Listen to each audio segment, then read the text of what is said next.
Second for sure, probably a third. Still too short. Welcome to the September the 11th meeting of the Sandusky City Commission. We'll have an invocation offered by Commissioner Waddington, followed by the Pledge of Allegiance. First, I'd like to ask for a moment of silence. On this day, on this 22nd anniversary of the September 11th, 2001 attack on America, I ask for continued prayers for the safety forces, police, fire, and Americans that lost their lives. We will never forget. God our Father, as we gather for the meeting this evening, give us the guidance and wisdom to make the proper decisions. Amen. Amen. I pledge allegiance to the flag of the United States of America and to the republic for which it stands, one nation, under God, indivisible, with liberty and justice for all. Ms. Myers, will you call the roll? Yes, Mr. President. Mr. Waddington? Here. Mr. Harris? Mr. Meinzer? Here. Mr. Poole? Here. Mr. Murray? Mr. Brady? Here. Mr. Pajali? Here. I would ask for a motion to excuse Commissioner Harris from tonight's meeting. So moved. Second. Been a motion and a second. Without objection, that motion will be approved. And hearing no objection, that motion is approved. I will ask for a motion to excuse Commissioner Murray. So moved. Second. Been a motion and a second. Discussion. Without objection, that motion will be approved. And hearing no objection, both of those commissioners are excused. Commissioners, you have the minutes of our meeting of August the 28th, 2023. What is your pleasure? Mr. Chairman, Commissioner Pajali. I move that we accept the minutes of the August 28th meeting and dispense with the formal reading. Second. Motion and a second. Without objection, the motion will be approved. Hearing no objection, that motion is approved and those minutes are approved. Any residents with comments regarding tonight's agenda items, please step to the podium, share with us your name and address, your agenda comments, and please keep it to 3 minutes if you can. Good evening, Commissioners, staff. Tim Schwanger, 362 Sheffield Way. I have 3 items that I'd like maybe some questions answered. First one is under consent, agenda item E, which is $246,000 for downtown resurfacing. It looks like that's our amount that's coming out of our city budget for 2024. Again, I'll remind commissioners that this is an activity that is tax increment financing eligible. Instead of taking money out of our capital budget, my opinion is, and according to TIF regulations, this should be paid through the TIF agreement for downtown. Item number 2, which is item number 3 actually, is the Columbus Avenue underpass, $500,000 in stimulus grant money. It looks like we did some repairs 6 years ago on that underpass, and it looks like the $500,000 that we're using for stimulus, the largest portion of the cost is replacing the hand railing. And I'm just wondering if the railroad is also paying a portion of that, or is that something that the railroad is refusing to pay for, and now it's going to come out of our pocket? The last item is item number 5, which is the $500,000 from the capital fund for the Sandusky City pool, singular pool. If you recall, many residents donated to that fund thinking there was going to be 2 pools constructed, with one pool was going to be 100% recreation. The plan has changed now. We're going to one pool with more than likely limited open recreation. And as a reminder, the city's recreation survey indicated that the number 2 most requested item for the city of Sandusky residents was an outdoor pool. Now, it kind of looks like this $500,000 grant, based on the fact that this commission staff has been pretty much silent on adding an outdoor pool for the recreation center. It looks like this is maybe the final death nail that is going to make sure that we don't get an outdoor pool as part of the recreation center. So maybe some comments on that when we get to it. Thank you. Thank you, Mr. Schwander. Additional comments from the residents on agenda items?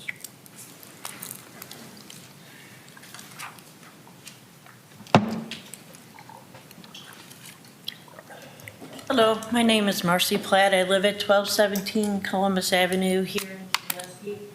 And I do have an agenda item that I'll speak on, but I first wanted to thank Aaron Klein and whoever else was involved with the the school, after 5 years, we have gotten a crosswalk on Campbell Street so that our kids can go on to Buchanan and have a safe passage for school. So thank you very much. The agenda item is the pool. And we have pretty much been told that there is not going to be a pool resurrected at the recreation center. This pool that they're talking about now, and people can correct me, we have already voted on this before to give X amount of money through when we approved the changes to the buildings. So that was one amount. And then people came back and said, well, that's not enough. So then there was a fundraising deal that went with Kalahari, where you bought you bought a ticket for X amount of money, and Kalahari was donating, if not all, some of the part of that money. And I remember going down, it was Touch a Truck, Jennifer Lippis was there, and I said to Jennifer, I don't want to contribute to this unless it's going to have a warm water pool with it. And the reason is when we lost the Y, that was 2 pools.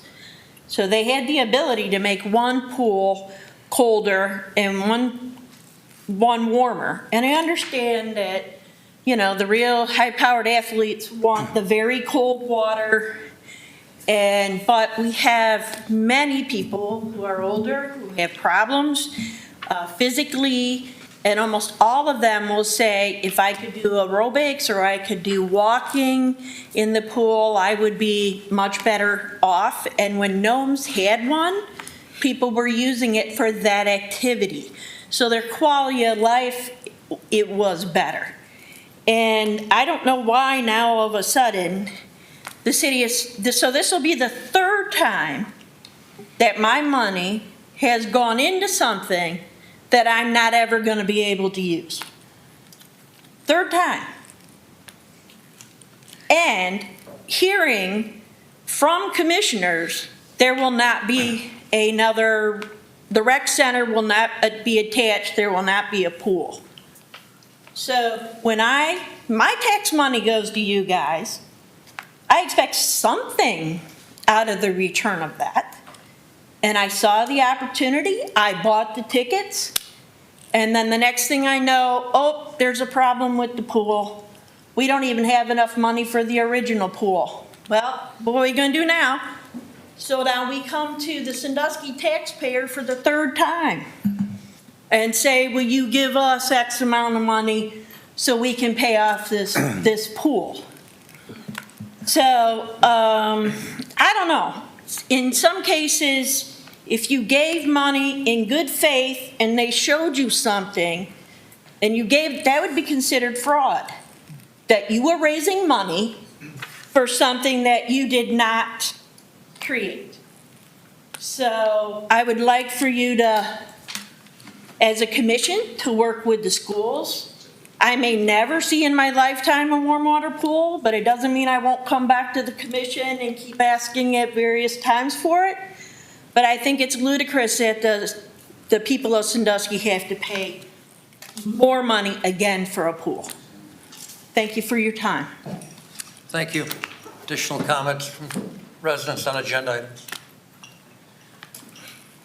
Hello, Barb Hank. I'm with the Sandusky Education Foundation, and I wanted to address the comments that have been made about the pool so far and to clarify some misconceptions that are out there.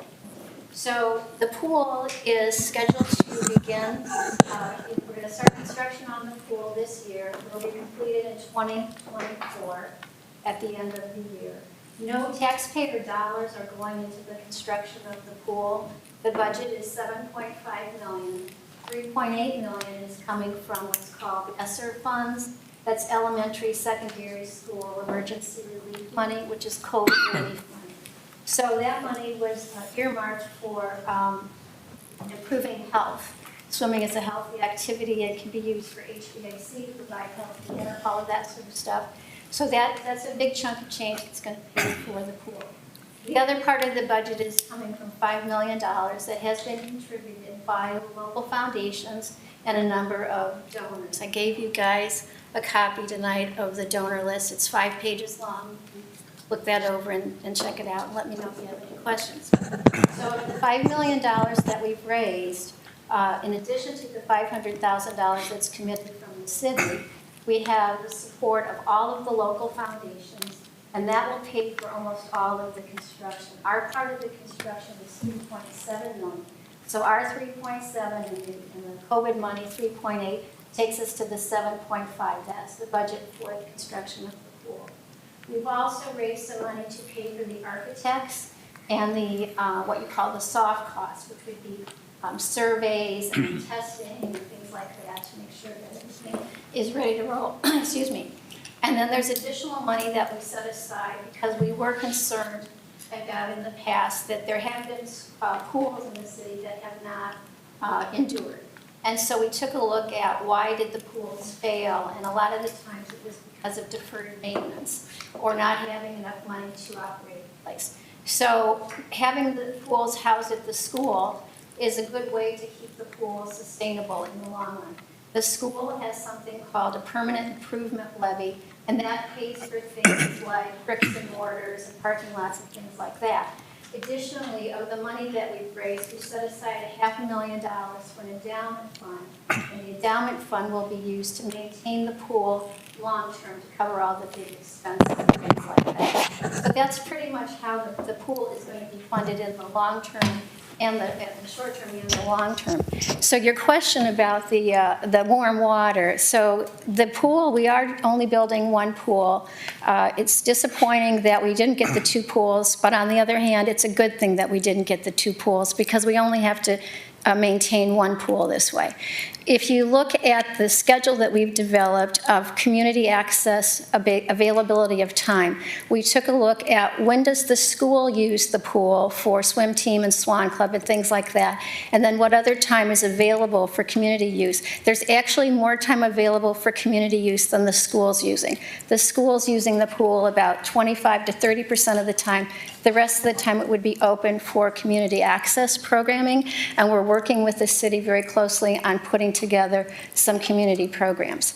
Now, the temperature of the pool is going to be around 82 degrees, and for 4 months of the year, the swim teams will be using the pool, and that's about the temperature that they need. But there's no reason why, once the swim team is done, they can't increase the temperature to make it a little bit warmer for you. I think that covers everything. I don't want to take up a lot of your time. Just if anyone has any other questions, if you could let me know. Thank you, Ms. Singh. All right, thank you. Additional comments from residents regarding agenda items? If not, we will move to our next item on the agenda, and that would be the swearing in of a new police officer. Mr. Horzak, will you do the duties? She was sworn in. She just is getting introduced tonight. You're already a police officer. She is. Through you, Commission President, to the rest of the commissioners, I brought our newest police officer, Officer Courtney Giles, here to introduce her to you, to the board. She was sworn in by the city manager Thursday. She began her field training with us yesterday. That program takes about 4 months. She comes to us. She has her bachelor's degree from Bowling Green State University. She's a graduate of the Lorraine Community College Police Academy. She was a part-time officer with the Village of Milan. And we look forward to having her, and welcome aboard. Thank you. Officer Giles.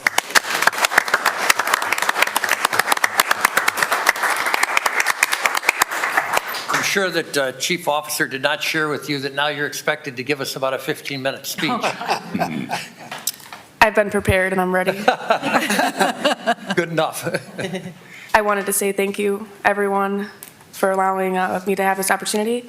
And I am really thankful to be a Sandusky police officer, and I can't wait to see what's to come with the department, the people, the city, and the opportunities. Thanks, and thanks for being willing to serve us.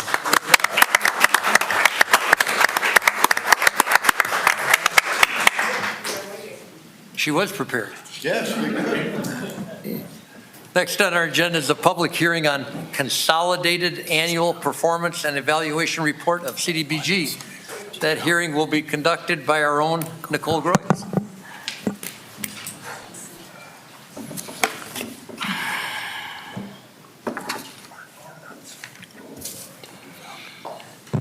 Do I have to?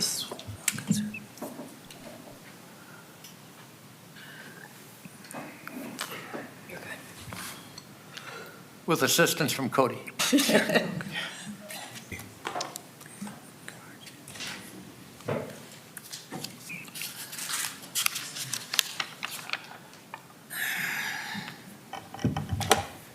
If it won't do it, I can just go with it.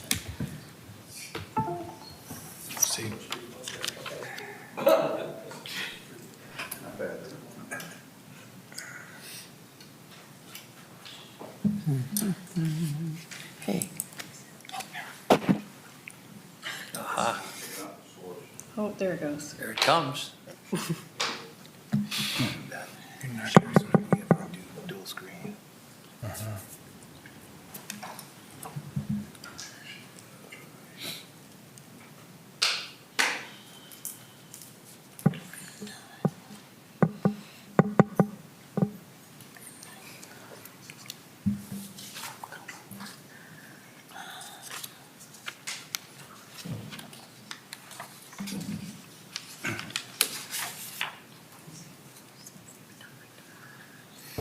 Thank you.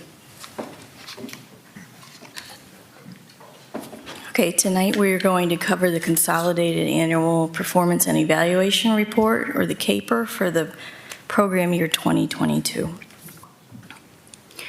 So just very briefly, the CAPER goes from, well, it covers the years July 1st, 2022 to June 30th, 2023.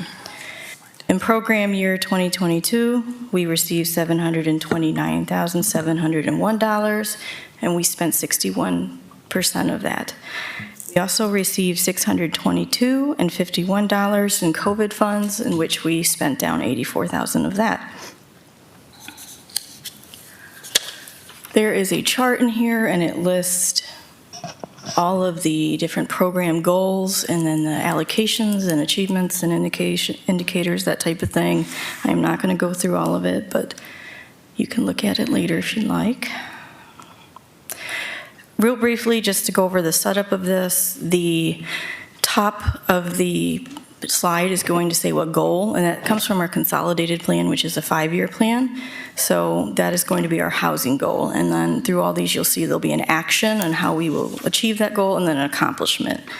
I'm going to briefly go over these goals. I'm not going to be real detailed on this, but for housing, we did 3 lead abatements with the Erie County Health Department. And then we also covered a consultant for fair housing, and we took in 81 calls for that, and they also hosted some workshops. The next category is special needs assistance. In regards to that category, we had around 87 people that were served through several programs. There's the Erie County Senior Center Meals on Wheels program, and the Father's Heart Church, there's a youth program. The next category is neighborhood stabilization. Through that goal, we did a purchase of a building at 1228 Osborne Street. That was a commercial building that had fallen into disrepair. The Erie County Land Bank actually purchased it, and the City Land Bank received it. That was demolished earlier this year. We used 2021 clearance and demolition funds. We also demolished 3 houses, 402 Henry Street, 1817 Pierce, and 1922 Clay Street. That was a garage. And there'll be 2 more coming. And those are 736 Park and 521 Perry. They'll be coming soon. The Erie County Health Department partnered with us on that one, and we saved about $42,000 for the city. Continuing on with neighborhood stabilization, we had some acquisition of properties. We bought the dog house located at 1002 West Jefferson, and then we also bought a property at 3201 West Monroe Street, which is now the new entranceway for the health department. Again, we partnered with the Erie County Land Bank on that. They covered the cost for both of those demolitions, and the health department also helped. Moving on, under neighborhood stabilization, there was code enforcement activities. In total, they did 1,026 during the reporting period. There was 719 reports done, and there was a 70% inspection, 70% compliance rate. Additionally, there were road repairs that were done. There were 10 segments done in CDBG eligible areas, and then the Daly's parking lot was also completed. As far as the youth program, there were 539 youths that were helped, and there were lots of participants in that. The last category is COVID. So in response to COVID, there were several food pantry programs that were covered throughout the years. There was the Care and Share My Choice food pantry box. There was Father's Heart Youth Pantry. There was also a regular food pantry through that church, and then OGO Be Well program. In total, there was 11,082 people that were helped through there. Additionally, we partnered with the CAC, and we did a mortgage and rental assistance program. 32 households were helped with that, or 88 people. And then these quickly are the CDBG eligibility zones. They're determined by HUD, and they're based off the 2011 to 2015 American Community Survey, and they are the most recent that we were given. Briefly, just going over target areas assisted, this is looking at low, moderate income areas. In total, we had 15 projects that were considered low, moderate income areas. Our goal was to have 80%, we hit 75%. We had a public notification period for public comments. That was a 15-day comment period, and that ended September 8th. We had one comment from Mr. Schwanger, and he would like to see carryover funds be replaced at the Shade Mylander Pavilion, or the Sandusky Bay Pavilion, excuse me, and help homeowners with utilities. And that is all I have. As this is a public hearing, we'll entertain questions from the public as well as from commission on this subject matter.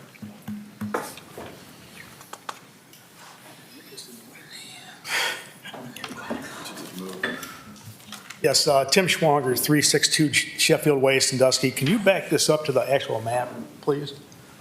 The eligibility map? Yes. Yeah. So the areas in gray are not eligible? Correct. CDBG eligible? Okay. So it looks like part of downtown was taken out of the eligibility? As long as I've been employed here, this has been the map. Okay. The other question is, some of the CDBG money goes to the CAC. Does the city require reports back from CAC as far as who gets the money and how it's used? So the CAC signed an agreement with us, and through that, we have that kind of information. We know what addresses and how many people were in those addresses and what their income levels were. Okay, very good. Thank you. Yep. Additional comments or questions from the public or from commission? Commissioners, comments or questions? Mr. Chairman, just one. What's our position now on the concern about Mylander Plaza? What are you doing in Mylander Plaza with CDBG money? I think that was the last thing that you talked about. Yeah, it was a public comment, and I think I misspoke. It was actually the pavilion. What are you spending money on this Mylander Plaza? He wanted playground equipment replaced at the pavilion. That was what the comment was. Okay, and what's your position on that? What are we going to do? What's my What do you position think about? as far as? Are we talking about Jackson Street Pier, or are we talking about the fountain? Sure. Okay. Yeah, Mr. Swanger is welcome to elaborate on it if you'd like. But.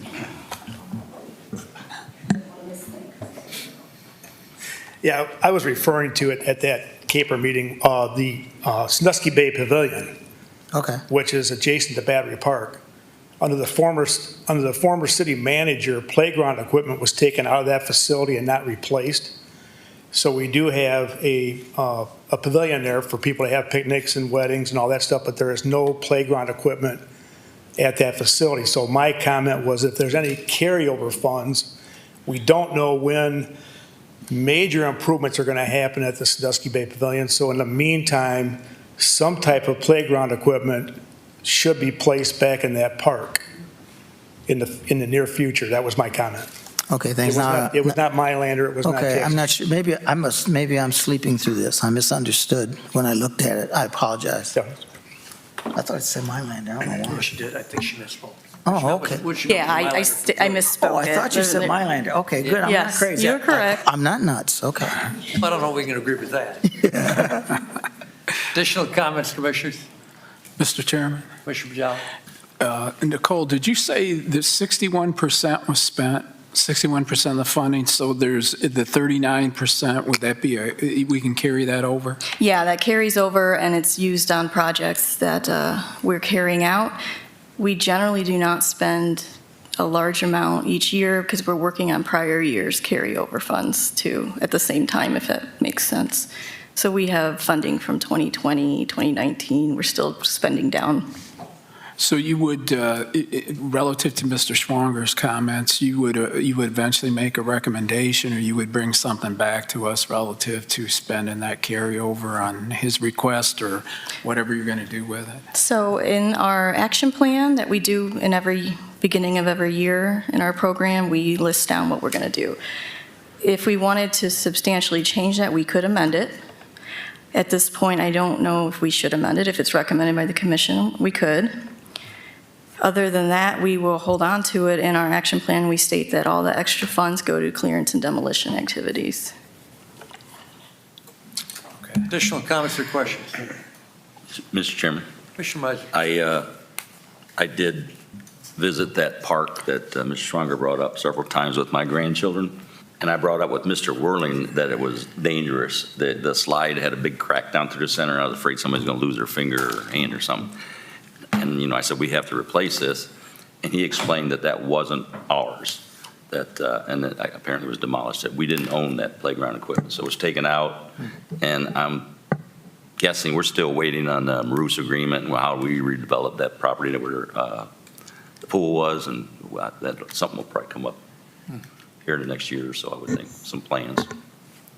Okay. From my understanding with conversations from REC, we can't reuse equipment. It's not safe to do so. We would have to get new equipment to put in. Yeah, I mean, just the land. I mean, if we rebuild, we don't even know what we're going to rebuild on it yet, but if we some community use. Mr. Chairman, don't we have a park 2 blocks from there with playground? Shoreline. That's what I thought. Yeah, 2 blocks. Why are we, I don't know why you duplicate it.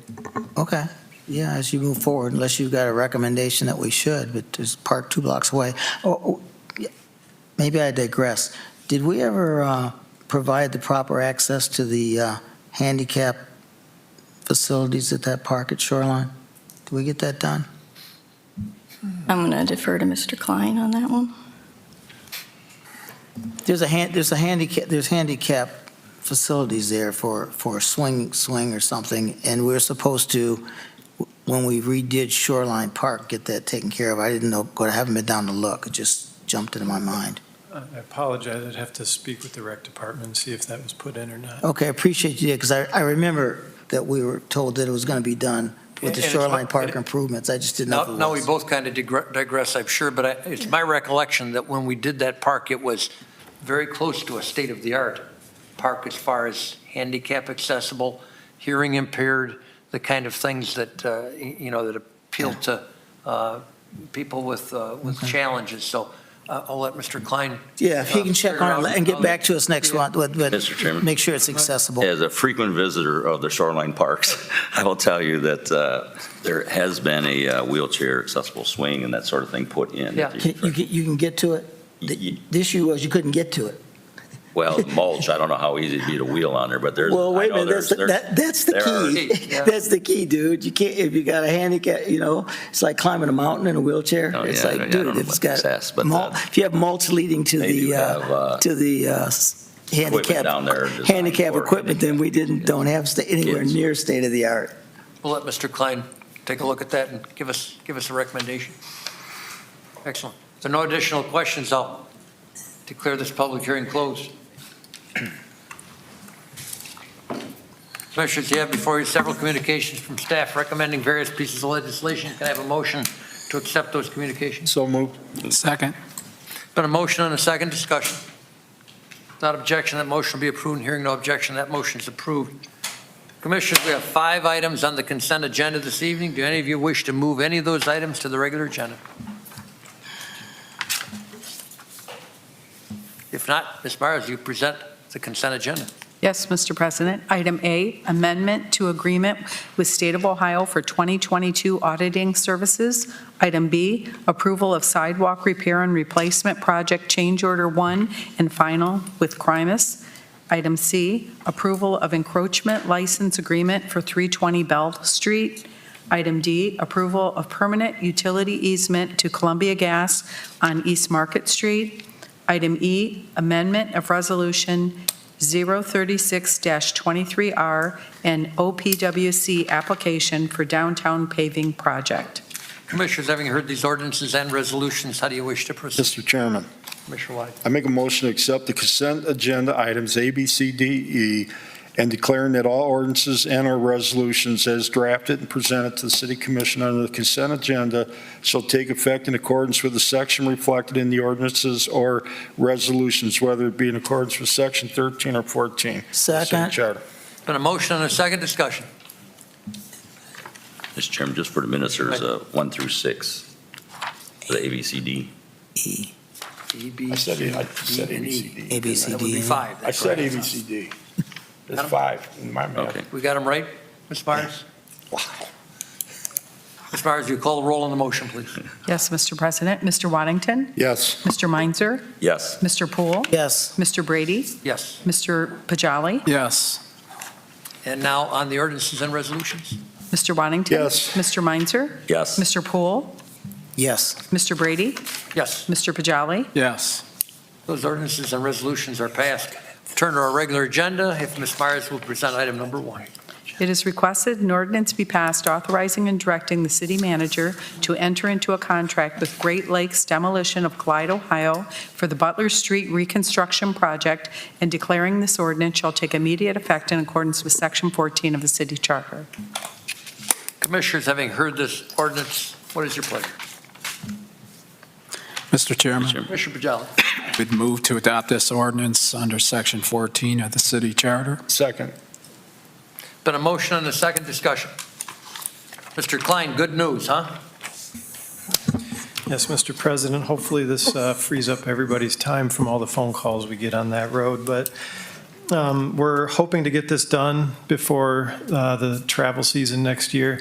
Contractor thinks they can get it done in the spring with no problem, so one thing that I do want to point out to everybody, even with the changes on Butler with eliminating the center line and having 1 lane in each direction, we will also be changing the traffic pattern on Milan because we only will have 1 lane on Butler. We can only have 1 lane on the off-ramp, on the ramp that goes from Milan Road down to Butler. So I do want to make sure that everybody is aware of that ahead of time. We'll do whatever we can to get out the public notices about those traffic changes, but there will not be 2 lanes turning from Columbus or from Milan onto Butler.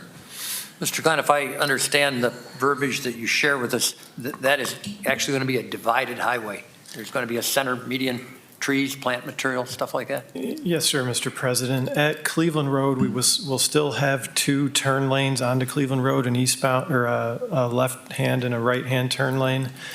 And then at the driveways, we'll also eliminate that median, but in the center, for the majority of it, it will have grass median down the middle to help with stormwater flows. And you are confident that there will not be traffic backed up to the turnpike because we're shrinking that down to 2 lanes?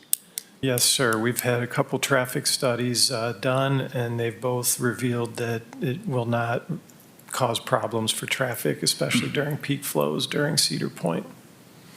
Additional comments or questions, Commissioners? Mr. Chairman, Commissioner Poole? this isn't going to cause any changes in Milan Road between the light and the hill, is it? In terms of money we have to spend to direct that traffic. That traffic's got to go from 2 lanes to 1 lane.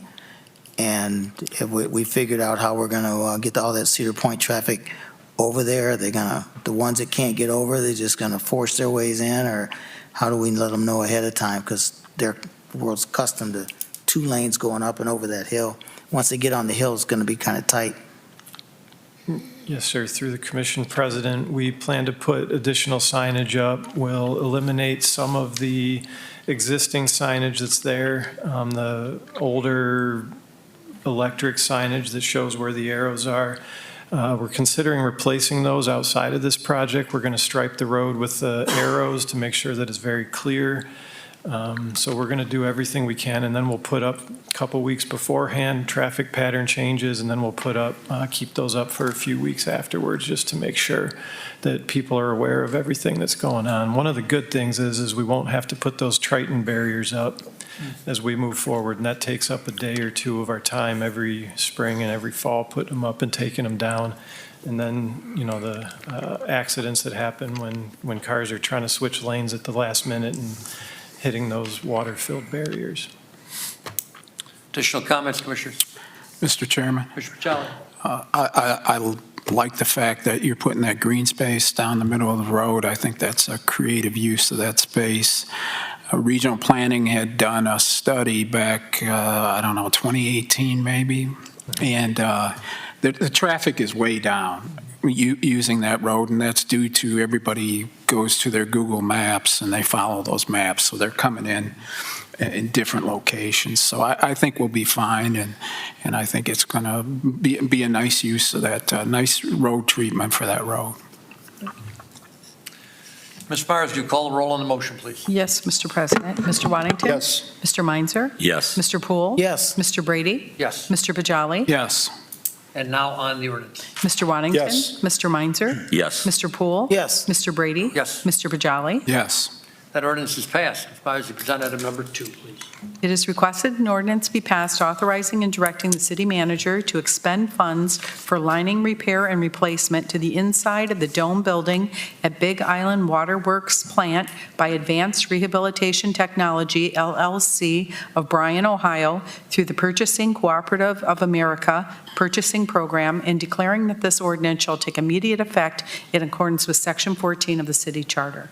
Commissioners, having heard this ordinance, how do you wish to proceed? Mr. Chairman, Commissioner Poole? move for the adoption of this ordinance under suspension of the rules in full accordance with Section 14 of the city charter. Second. Been a motion and a second discussion. Mr. Chairman, Commissioner Pachali? I'd just like to ask Mr. Klein, this is for advanced rehabilitation technology to come in and do this work. I wasn't quite clear if maybe our crews were going to do it. I knew they were going to be involved, but the cost seems a little cheap to me for them to come in. Everything's so expensive these days. Yeah, through the commission president, this does include them doing the installation as well. They will have to cut away sections of the liner and replace those. Right now, we know what we've seen, but we don't know if there are issues below that, so we do have a little cushion in here in case there's additional areas that they need to replace while they're here. But this does include labor as well. Thank you. Additional comments or questions, Commissioner? Ms. Myers, you call the roll on that motion? Yes, Mr. President. Mr. Waddington? Yes. Mr. Meinzer? Yes. Mr. Poole? Yes. Mr. Brady? Yes. Mr. Bajali? Yes. And now on the ordinance? Mr. Waddington? Yes. Mr. Meinzer? Yes. Mr. Poole? Yes. Mr. Brady? Yes. Mr. Bajali? Yes. That ordinance is passed. Ms. Myers, you present item number 3. It is requested a resolution be passed declaring the necessity for the city to proceed with the proposed 2023 underpass rehabilitation at Columbus Avenue project, approving the specifications and engineer's estimate of costs thereof, and directing the city manager to advertise for and receive bids in relation thereto, and declaring that this resolution shall take immediate effect in accordance with Section 14 of the city charter. Commissioners, having heard this resolution, how do you wish to proceed? Mr. Chairman, Commissioner I'll Waddington? move for the adoption of this resolution under suspension of the rules in full accordance with Section 14 of the city charter. Second. Been a motion and a second discussion. Mr. Klein, can you tell us who's paying for the handrail? Yes, sir. So the handrail that is not there now, which is pretty much everything on the north side of the underpass of the bridge, will be paid for by the railroad. That's the piece I was referring to. I believe it was at the last meeting that they They delivered in steel, and we wanted to make sure it was aluminum. As you can see on this document, we are replacing the remaining portions of the handrail, which have rusted away and are not safe anymore at the concrete pavement. So our portion of the handrail will be paid for by us.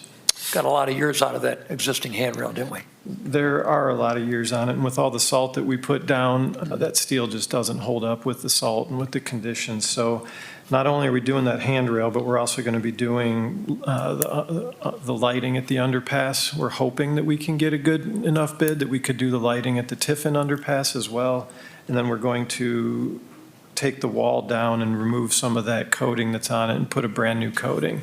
Hopefully, we can also handle some of the weep holes and drainage on the backside of that wall as well. So we're hoping to get something as new as we possibly can. That coating will be on the entire wall, so it looks uniform when you go through there and there won't be cracks. Excellent.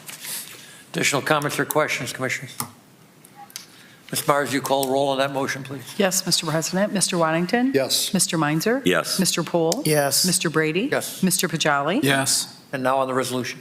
Mr. Waddington? Yes. Mr. Meinzer? Yes. Mr. Poole? Yes. Mr. Brady? Yes. Mr. Pajali? Yes. That resolution is passed. Ms. Myers, you present item number 4, please. It is requested a resolution be passed declaring the necessity for the city to proceed with the proposed 2023 West Monroe Street Outfall Project, approving the specifications and engineer's estimate of costs thereof, and declaring the city manager to advertise for and receive bids in relation thereto, and declaring that this resolution shall take immediate effect in accordance with Section 14 of the city charter.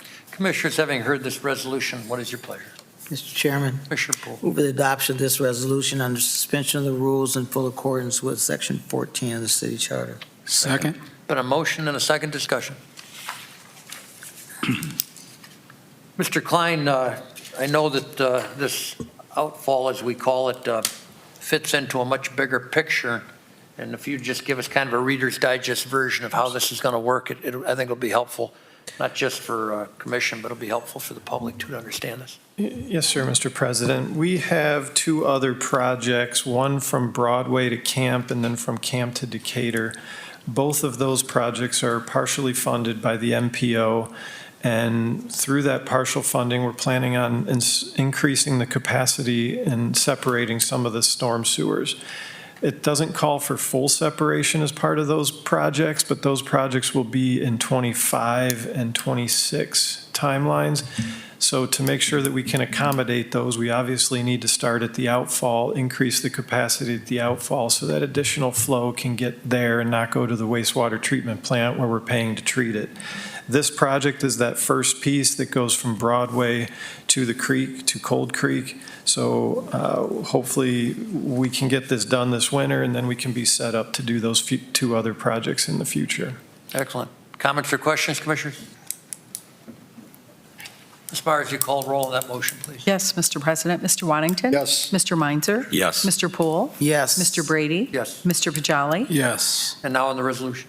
Mr. Waddington? Yes. Mr. Meinzer? Yes. Mr. Poole? Yes. Mr. Brady? Yes. Mr. Pajali? Yes. The resolution is passed. Ms. Myers, you present item number 5, please. It is requested an ordinance be passed authorizing and approving a grant in the amount of $500,000 to the Sandusky Education Foundation in relation to the property located at 2130 Hayes Ave, and declaring that this ordinance shall take immediate effect in accordance with Section 14 of the city charter. Commissioners, having heard this ordinance, how do you wish to proceed?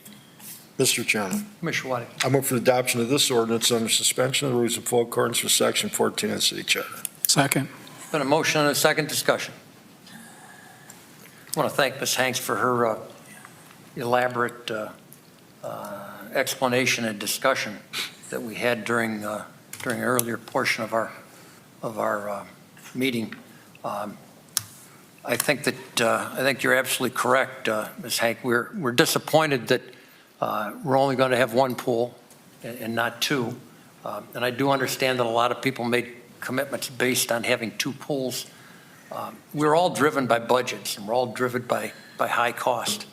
That second pool is certainly a victim of high cost, not through any failure on any committee's part, but due to the fact that cost ran out of control.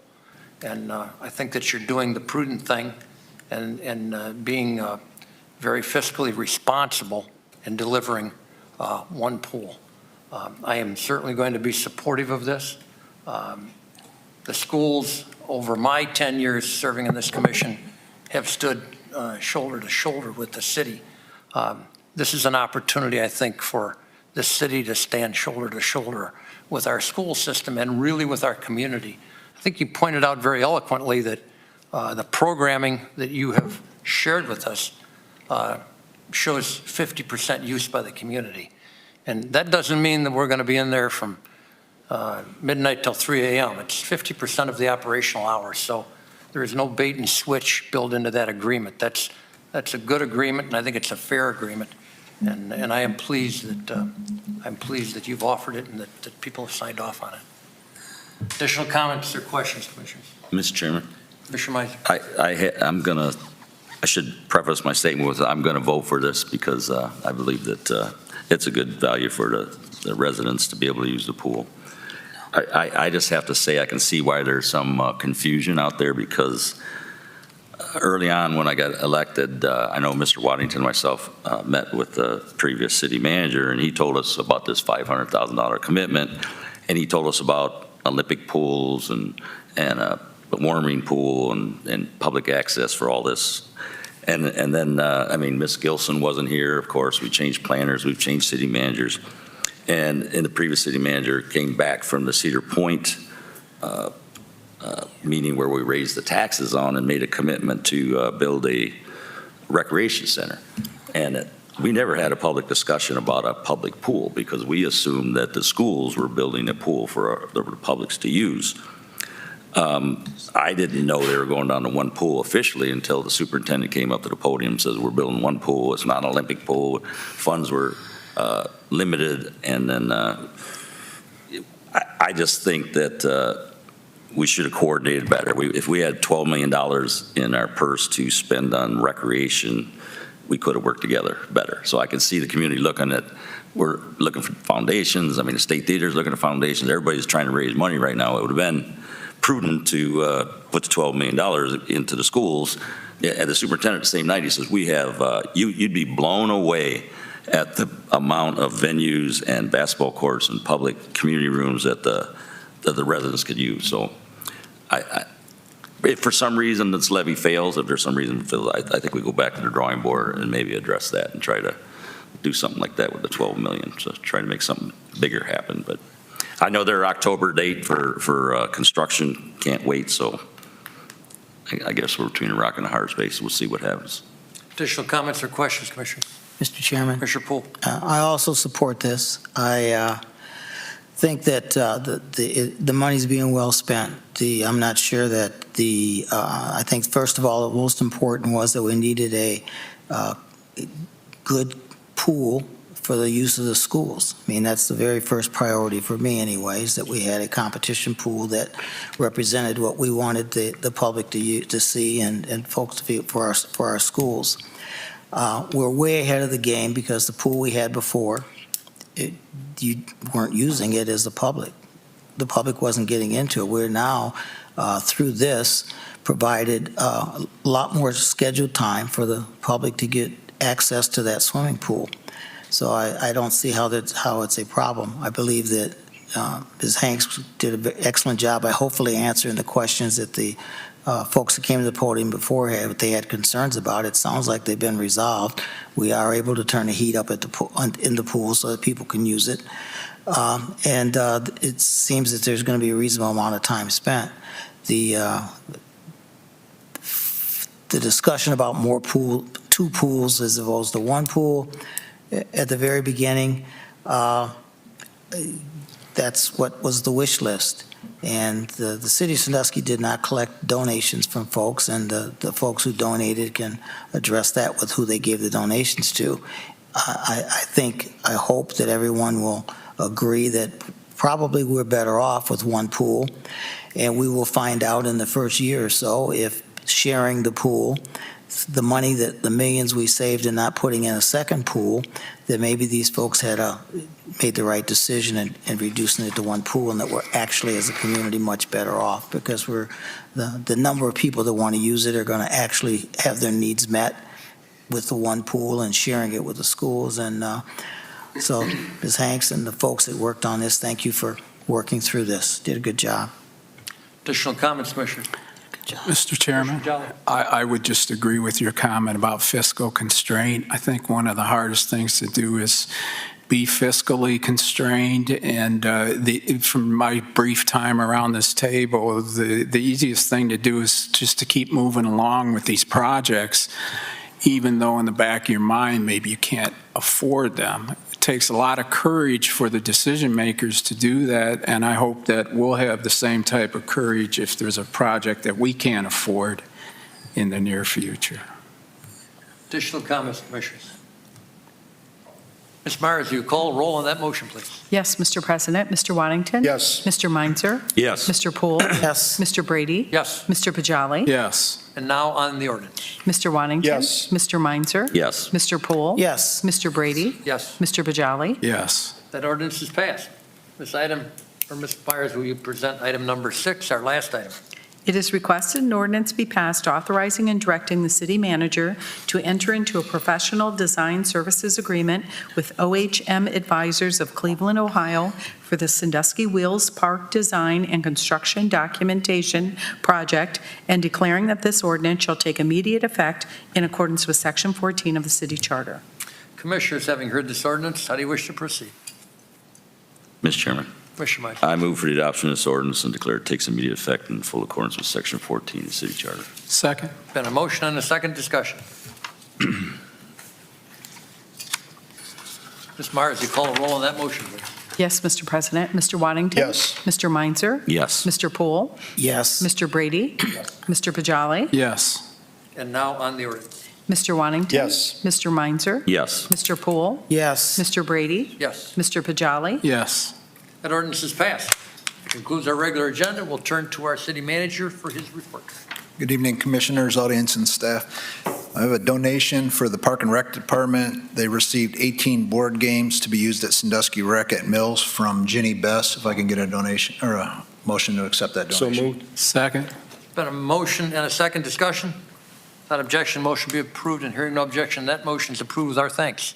The second one is a $100 donation to the Sandusky Greenhouse from Ann and John Arnold. Move to set. So moved. Second. Been a motion and a second discussion. Without objection, that motion will be approved, and hearing no objection, that motion is approved with our thanks to the Arnolds. Thank you. The Finance Committee will be meeting on Friday, September 15th at 8 a.m. in the Commission Chambers. For Public Works, Norfolk and Southern performed repairs to the underside of the bridge deck at the Camp Street underpass in order to stop rocks from falling onto vehicles traveling on Camp Street. It is believed that all holes have been patched and the work performed should alleviate the issue. The Army Corps of Engineers has notified staff that dredging operations in the shipping channel will begin this week. Boaters should pay extra attention to all buoys and possible floating piping between the causeway wetlands and the dredging barge until activities are complete. Please contact Aaron Klein at 419-627-5830 with any questions. The Corps and state agencies are notifying local marinas. The city received payment of all invoices submitted for city labor and materials from Norfolk and Southern for work related to the October train derailment. Mosier has also been paid in full on all invoices to date. The goal is to have the lift station operational by the end of September. The fall cleanup will take place at Oakland Cemetery on October 2nd. All decorative items throughout the cemetery will be removed and disposed of regardless of their perceived value.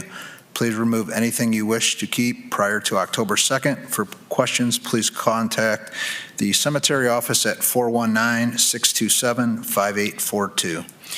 And then the Planning Department, the public is invited to a meeting on September 20th to hear a presentation and participate in a series of activities to provide feedback on the draft historic preservation design guidelines The presentation will be part of the regularly scheduled Landmarks Commission meeting here in Commission Chambers at City Hall.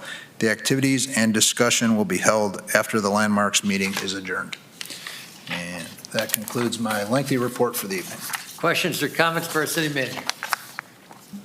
It's a comment, I think, perhaps through the city manager to Mr. Klein, and that was, I know we talked earlier today about debris being remediated. On which overpass was that, and who was responsible for that? We were not responsible for that, is that correct? That is true, Mr. President. We received notice from Norfolk and Southern last week, 2 weeks ago, that they were going to come in and actually do some repairs to that underpass where rocks were falling on cars. And which underpass is it? It's Camp Street. Camp Street, okay. Yeah. And we've received reports for several years and been trying to get them to do it, and they came out, and we've taken pictures and we've seen everything that they've done. We think that it should resolve the issue, but we don't, we don't see any areas that are open anymore like they were before. Thank you. I know Ms. Birch, a resident of the downtown, has talked to many of us about that issue on several occasions. I'm hopeful that if it isn't fixed, I'm certain we'll hear from her. I hope we'll hear from her. Mr. Chairman. Commissioner Whiting. On our cleanups, Hayes Avenue's bad too. There's piles of rocks. Steve was with me on this, along where any vibration, they were falling down in the street. You know, we could see it, and then you have that little open area too, so maybe that's an area that we need to address. The Hayes Avenue? Yeah. Okay. There's always some pile of stones in there. It's like Perhaps we can have city people take a look at that and communicate with the railroad regarding that issue before it becomes a bigger issue. Additional comments or questions for city manager? Not, we'll turn to items of old business. Any commissioners have items of old? Mr. Chairman, this is under old business. I'd like to ask Mr. Klein, where are we at with the county and the water? I know I asked you maybe 4 or 5 months ago. What direction is that going? I know, John, I maybe mentioned it to you a while back, as far as using the water, you know, hooking up from NASA to our plant. We were going to send divers down. They were going to do a float test. I've heard a million things. I haven't seen a whole lot happening on that. Yeah. Emergency backup. You're speaking of the Sheldon's intake. Yeah. Yeah, Emergency through the backup. commission president, we did get the couple $1 million in grant money for that project. We're still working through a scope of services, working with the county Department of Environmental Services to make sure that we have a scope that everybody is comfortable with. We had a meeting a couple weeks ago, and I actually reached out to our consultant, which is CT Consultants, to see if we could get a scope. We want to make sure that we're not duplicating efforts that the county had done previously, like sending a diver up the intake, and we want to make sure that we're using those funds as best we can. We're hopeful that we can start the design process quickly after getting that scope of services, and then move forward with construction, and then seek more grant funds until we can complete the project and get it online. Mr. Chairman, a follow-up is a float test. At one time, I'm going back a few years now, float test there, because some of the stuff out in Lake Erie over at Sheldon's was offline, not by a whole lot. I think it was a 42-inch intake coming through there. But a float test, would that work coming, or I think that's gravity fed from NASA to us, correct? Through the commission president, there has been water delivered from Sheldon's Marsh intake to the ponds at NASA, but not under the pressure that the lines would need to be under to go back up to our Big Island waterworks. So there is flow, but there's not a pressure test that's been completed to date. And that's part of the discussions we're working out with the county. Since they own those lines, we want to make sure we're doing what we should be doing through them and with them. Okay, thank you. And Mr. Klein, we have my understanding is we have a $2.7 million federal grant to begin to accomplish this. Yes, sir, Mr. President. We have 2.7 now. We're hoping to get through quite a bit of the design and then some of the construction. And then as we complete the design, go through the permitting with the Corps of Engineers and other project design for the second phase. And hopefully we can get grant money for that as well. Yep. Thank you. Additional items of old business, Commissioners. Mr. Chairman, I'll finish up. Mr. White. When that water travels, there's going to have to be areas where it's mixed with some chemicals, right, before it comes to us? Yes, sir. Through the commission president, there is one chemical that needs to be added to have the appropriate contact time. We're still playing with exactly where we can add it, since it does have some caustic properties to it. So we just need to make sure that it's in a safe area before we decide exactly where it needs to go. Okay, thank you. Items of new business. Any items of new business, Commissioners? Mr. Chairman, Mr. Poole. just a note, I just want to bring the public's attention to something that I've noticed that everybody should just come by and look at because it's pretty cool. If you start at Hancock and Shoreline Drive and head up Hancock Street, from the Paddle Bar to Tim Dorsey Fitness to Everwild Spirits, then to the corner at 303 East Washington and Hancock, the murals are just amazing, and they're just contiguous. It's really cool, especially at the backside of 303 East Washington. That the owner of that property, and I don't know what's private and what's public, what we're involved in. It doesn't matter.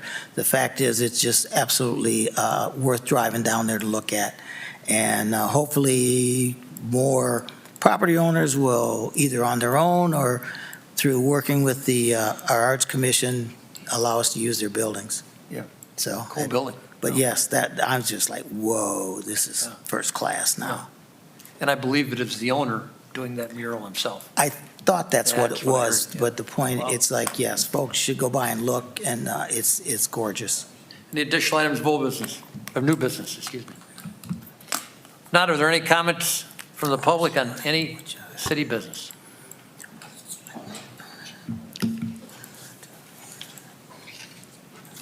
Guess third time's a charm. Tim Schwanger, 362 Sheffield Way. Real quickly, I think at the last meeting, it was stated that the city engineering department had received a bunch of calls about basement flooding.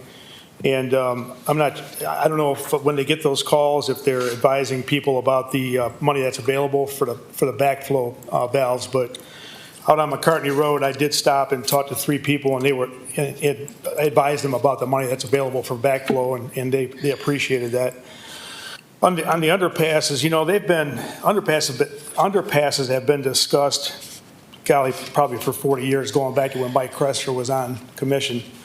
And at that time, there was, indications that all of the underpasses would eventually be repaired. Tiffin Ave is just as bad as any of the other underpasses as far as rocks coming from underneath. You can see right up underneath the trestle. And I was always told from different city commission meetings over the years that the railroad actually comes in here once a year, twice a year, every 3 years, some schedule where they actually come in and look at all of the trestles and underpasses. And I'm wondering if they have discontinued doing that, or are they relying us to get a hold of them? Going back to the Sandusky Bay Pavilion for a second, maybe I wasn't quite clear on the issue there, is that anytime we remove play equipment from one of our city parks, we don't just let that stay open. We always replace the playground equipment. And I would have to question whether or not if that equipment at the Sandusky Bay Pavilion actually belonged to somebody else. That's our property, so I don't know how that would belong to somebody else. But what you have to remember is that the Sandusky Bay Pavilion is used by Kids Fest, the Big Splash. You have families there that use the pavilion. There's actually a picnic pavilion there. So if I'm there for a family reunion or a wedding or a birthday party, why would I send my kids or my grandkids to Shoreline Park when I'm having my get-together at the Sandusky Bay Pavilion that had play equipment? Now, we're not looking for the same type of equipment you see at Central Park or any of the other parks, but something just as small that was there previously would be phenomenal. And by the way, CDBG funds can be used for recreational. We've done it before for play equipment. We have used CDBG funds. So I'm gonna keep hammering away at that every time I come to one of the CAPER meetings. Hopefully somebody listens somewhere down the road, or we find some other money somewhere else, whether it be out of the American Rescue Plan, wherever it needs to come from. So thank you very much. Appreciate it. Additional public comments? Mr. Chairman, well, when she's done,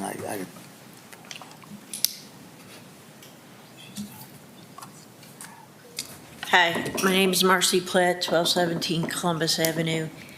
And it is not true that taxpayer money is not going into that pool. It is. If you read, it's coming out of the capital projects fund, and there was also a levy, which is taxpayer money.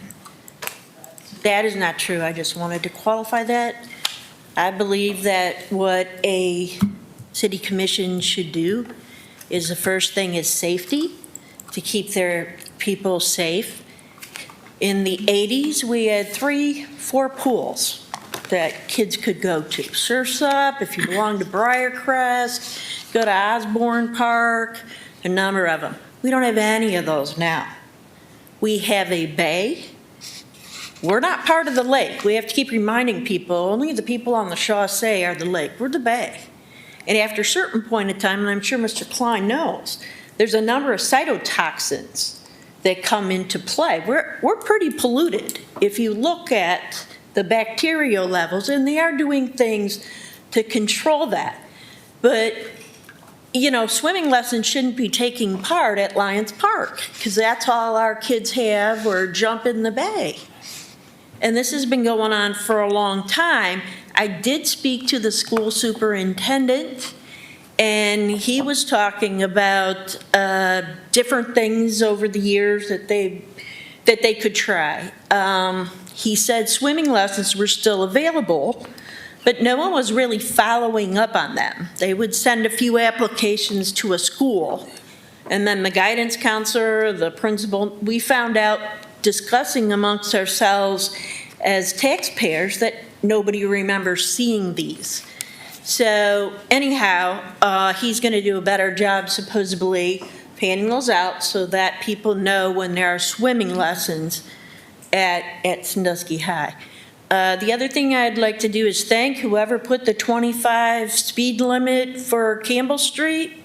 Fantastic. People have been using that at 40, 50 miles an hour. Doesn't matter whether they have a mini bike or they have any type of vehicle that they have. My other question that I have, concern I have, is about the transient rentals. It's not about whether they are upkept or not upkept or whatever. We're losing our population. Anytime you take a property and you turn it into a transient rental, you don't have any residents anymore. And everybody thought it was a great deal to go around and knock down 200 homes. Well, there's no but. Where are you going to get your population? Yeah, eventually you'll get people that can make enough money to rent out an apartment for $1,200 a month. But the question becomes, the market will bear what the market bears. But it's going to be a little empty downtown this winter unless the merchants down there can come up with some type of way to engage the people south of Washington Street. Because a whole lot of people there don't feel like they can afford the food down there. And, you know, we said it years ago. I remember saying it. Tim Schwanger said it. Everybody got up and said we got a parking problem. Eric Whoopser convinced y'all we didn't. And now whenever I talk to the elderly adults that I know that would like to go down there, they said, I'm not spending 20 minutes to find a parking spot to go somewhere to eat. So, you know, please think about a moratorium on new transients. Can't we just let this go for a little while and see how it goes? Because we are losing residents. Thank you. Thank you, Ms. Platt. Additional comments, public comments on any item? Mr. Chairman, Mr. Pajala. I would just mention that there may be a reason why all those people got out of the pool business, because it's too expensive to maintain and keep a pool up. And the latest pool that has leaked, my understanding, is out at Plum Brook, out at the country club, and I think they're assessing their members, and this is what I hear on the street, it may not be accurate, but $5,000 a head for that pool, to replace that pool. So Pools are very expensive, and that might be part of the reason why very few people want to get in the pool business anymore. Mr. Poole? Yeah, Mr. Chairman, I'd like to add to it what Commissioner just said about pools. It's not just maintenance is a way to look at it, but it's the lack of demand to afford to pay the maintenance. There's maintenance on everything. There's just not enough people who want to get in the pool and pay for it to cover the cost of that maintenance that he's talking about. That's just it. The other thing I wanted to mention with regard is staff looks into adding equipment to Sandusky Bay Pavilion. I appreciate if you'd identify how many times we've been short of places for people to have family reunions. That means somebody got turned away because the pavilion, shoreline, and other places weren't available and it was too full. Just include that in the conversation when we're deciding where we're going to put the facility, put facilities and amenities in places. Thank you. I'll entertain a motion to adjourn. So moved. We're adjourned.